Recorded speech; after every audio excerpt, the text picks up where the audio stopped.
उसी लम्हे पर, उसी वक्त दूसरा डाउन हो जाएगा। जीरो टाइम का फर्क, जीरो टाइम का फर्क। अच्छा, अब ये कैसे मुमकिन हो सकता है? क्योंकि आइंस्टाइन ने तो हमें ये बताया था कि कोई मालूमात रोशनी से तेज हरकत कर ही नहीं सकती, कि अगर मुझे कम्युनिकेट करना है इधर से उधर तो कम से कम उतना वक्त दरकार है जितना के रोशनी को लगता है इधर से उधर जाने में। लेकिन ये तो ऐसे फट से, खटाक से, इंस्टेंटली हो गया। उफ, अब ये आइंस्टाइन ने जो एतराज सामने किया इससे तो लोगों के होश उड़ गए। ये तो ऐसे लगा कि जो पूरा हिसाब है सबब और मुसब्बब का, कॉज एंड इफेक्ट का, उसकी धज्जियां उड़ गई। कि जो ही आप कुछ करते हैं तो उसका कायनात के किसी दूसरे हिस्से पर असर पड़ता है, और अगर ऐसा है और अगर वो असर इस तेजी से वहां तक पहुंच सकता है तो फिर तो हमारी सारी फिजिक्स का बेड़ा गर्क हो जाएगा। इससे बुरी बात क्या हो सकती? अच्छा, ये खुद एक बहुत डरावनी चीज है। अच्छा, तो यहां जैसे ही मैंने मेजरमेंट किया इसको, मैंने ये देखा कि ये ऐसे है या ये है। तो जो बार बार मैं बात करता आया हूं ना कि जो देखने का अमल है, जो ही हम किसी चीज को देखते हैं हम उसको बदल देते हैं। तो पहले ये दोनों मुमकिनात थी, दोनों इम्कान थे, लेकिन जो ही मैंने देखा, उसका मुशाहिदा किया, तो ये बन गया या ये बन गया। ओके, अब बिल्लियों पे मैं लौटता हूं। फर्ज कीजिए कि एक बिल्ली नहीं, दो बिल्लियां, और आ, अब थोड़ी सी नोटेशन हम बदल देते हैं।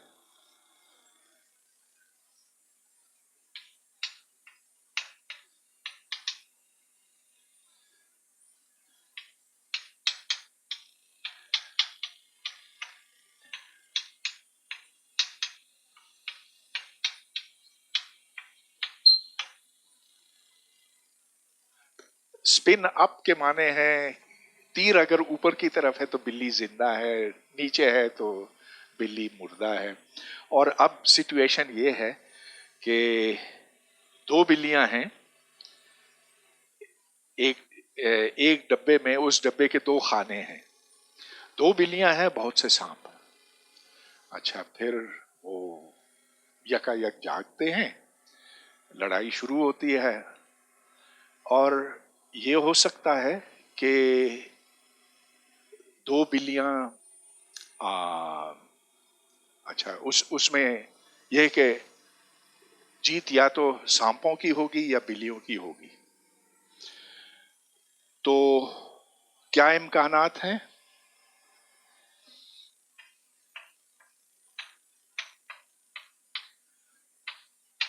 दोनों बिल्लियां हयात हैं, जिंदा हैं, या फिर ये हो सकता है कि दोनों बिल्लियां मुर्दा हैं। या तो बिल्लियों की जीत है या सांपों की जीत है। तो अब इसमें सांपों की जीत है अगर दोनों नीचे हों। फर्ज कीजिए कि 70% चांस है कि दोनों बिल्लियां जिंदा है,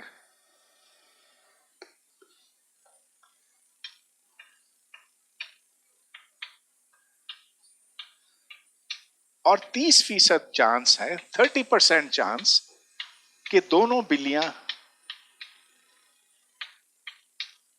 मार चुकी हैं।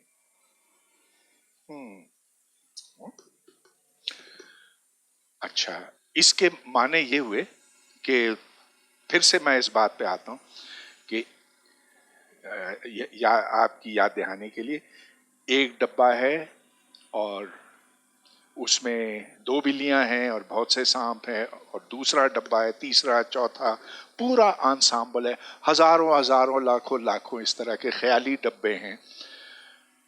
फिर जब ये सब दंगा फसाद हो जाता है, फिर इन 2 डब्बों को, एक डब्बा था, उसके 2 खाने थे, एक डब्बा इस तरफ चला गया, दूसरा उस तरफ चला गया। जो होना था सो हो गया, वो जो लड़ाइयां हो गई सो हो गई। 2 बिल्लियां जिंदा हैं, 2 बिल्लियां मुर्दा हैं, लेकिन अब उनको जुदा करके एक उधर चला गया, करोड़ों अरबों मील दूर चला गया, दूसरा भी करोड़ों अरबों मील दूर चला गया। अच्छा, अब हमें नहीं पता कि हम, चलिए इस बिल्ली को देखते हैं जो सीधे हाथ को निकली, सीधे हाथ वाले डब्बे के अंदर बंद। हमने डब्बा खोला और देखा ये बिल्ली जिंदा है,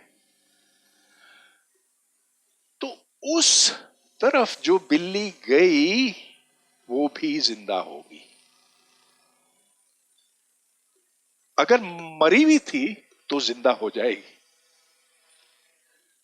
और उसका इम्कान 70% है कि जब मैं डब्बा खोलता हूं तो बिल्ली को मैं जिंदा पाता हूं।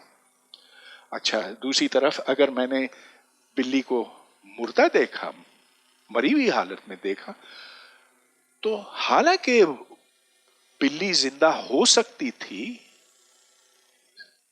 लेकिन जो ही इधर वाली बिल्ली को मैंने मुर्दा देखा तो उधर वाली बिल्ली भी मर गई। मेरे डब्बे के खोलने से, मैं डब्बा यहां खोलता हूं और उसका असर अरबों खरबों मील यकायक यूं हो जाता है। So this is why quantum mechanics is bizarre. It is so strange. अब आप कहेंगे कि ऐसी बेकार, ऐसी बातें जो बिल्कुल इतनी ख्याली हैं, जो जिनका ताल्लुक बिल्लियों से और पता नहीं चूहे और सांप और उनसे, तो ये तो हकीकत से बहुत दूर है। लेकिन मैं दावे से कह सकता हूं कि ये जो आपके मोबाइल फोन है ना, ये क्वांटम मैकेनिक्स पे चलते हैं, और वो इसलिए चल सके क्योंकि इन सवालात का हम जवाब दे सके। इन के पीछे जो इक्वेशंस हैं, उन इक्वेशंस के इतलाक से हमने ये तमाम फोन और सारी गैजेट्स और ये कैमरास और जो कुछ है हमारी दुनिया में, उसे हम बना सके, क्योंकि इन गहरे मसाइल को हमने समझा, उनको हमने एक मैथमेटिक्स की शक्ल दी। उस मैथमेटिक्स से जो सवाल उभरते हैं उनको हम हल कर सके, और ये इंसान की कामयाबी है कि इतनी दूर की चीज, इतनी मुजर्रद चीज को हमने आखिर अपनी जिंदगी के ऊपर अप्लाई किया, उसका इतलाक किया, और उससे एक पूरी कायनात हमने तामीर की।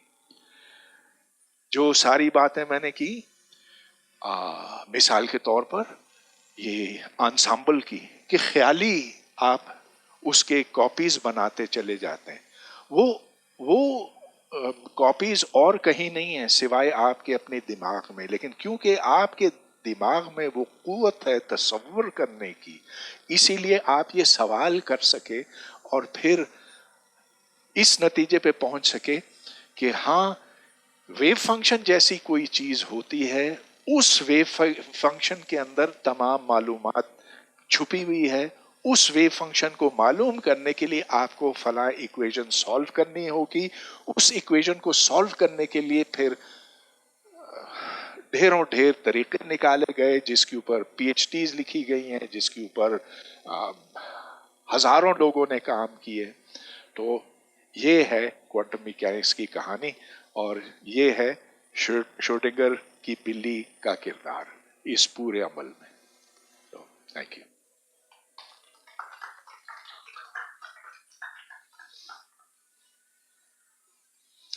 कोई सवाल?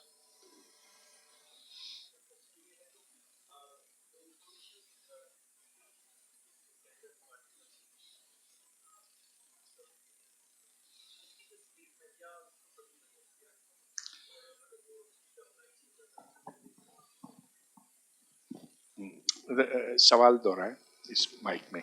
तो ये जो इंटेंगल पार्टिकल्स के बीच में इंफॉर्मेशन जो हो रही है उसकी स्पीड जो है वो स्पीड ऑफ लाइट से ज़्यादा होगी फिर, और अगर होगी तो कैसे मेजर करेंगे उसको? अच्छा, तो आपका सवाल ये है कि जब मैं इसको मेजर करता हूँ तो ये कोलैप्स हो जाता है और सिर्फ ये इम्कान सामने आता है बिल्ली का जिंदा होना.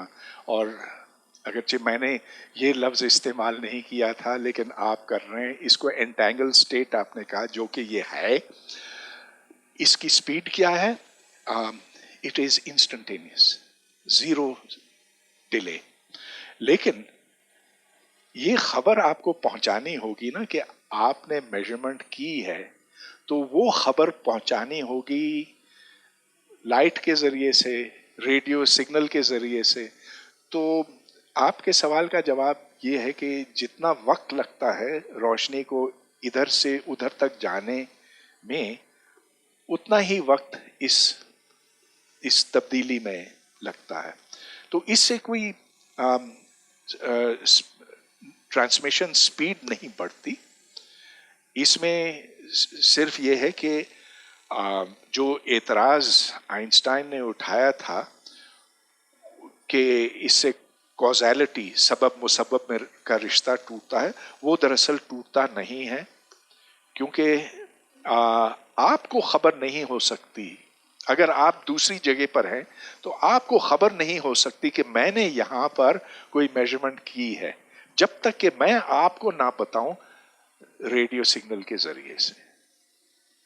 आइंस्टाइन इसमें राइट था या रॉन्ग? आइंस्टाइन ने खुद अपने एतराज का जवाब निकाल लिया था. Einstein was right. आइंस्टाइन का कमाल यह है कि उसने एक ऐसा एतराज खड़ा किया जिससे लोग परेशान तो हुए शुरू में, लेकिन फिर जो कॉन्सेप्ट आइंस्टाइन ने सामने रखा एंटेंगल स्टेट्स का, तो उससे फिर मजीद रिसर्च शुरू हुई.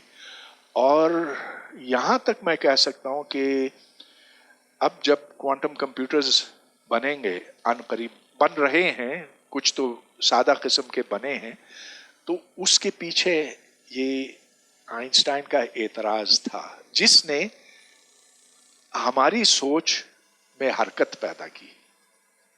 तो जॉन बेल ने इसका क्या सलूशन दिया? अच्छा, तो जॉन बेल ने, I see you are a very well informed person. तो हमारे इधर एक एक्सपर्ट भी बैठे क्वांटम इंफॉर्मेशन थियरी पर. तो जॉन बेल ने कुछ इनइक्वालिटीज साबित की कि अगर वो छुपी हुई चीजें हैं जो हम देख नहीं सकते हैं और जो आइंस्टाइन के बकौल होनी चाहिए ताकि हर चीज यकीनी हो, तो उस अगर आइंस्टाइन की बात सही है तो उन इनइक्वालिटीज को होल्ड करना चाहिए. जब तजुर्बाती तौर पर ये देखा गया कि वो नहीं होल्ड करती हैं, उससे आइंस्टाइन की ये सोच के हिडन वेरिएबल्स होने चाहिए सो गलत साबित हुई. हाँ सर, मेरे क्वेश्चन तो मतलब काफ़ी ज़्यादा वो हैं, क्या कहते हैं, कन्फ्यूजन्स हैं, तो मैं शुरू करता हूँ एक जगह से और फिर कनेक्ट करता हूँ. लास्ट टाइम डिस्कशन हुई थी तो फ़िलासफ़ी पे भी, टाइम के हवाले से इस बात पे भी डिस्कशन हुई थी. तो अगर हम शुरू करते हैं आइंस्टाइन से, जब उसने 1935 में EPR जब पेपर पब्लिश किया था, तो वहाँ पर बात शुरू हुई थी कि फ़िज़िकल रियलिटी के ऊपर, कि एलिमेंट्स ऑफ फिज़िकल रियलिटी. तो मतलब ये है कि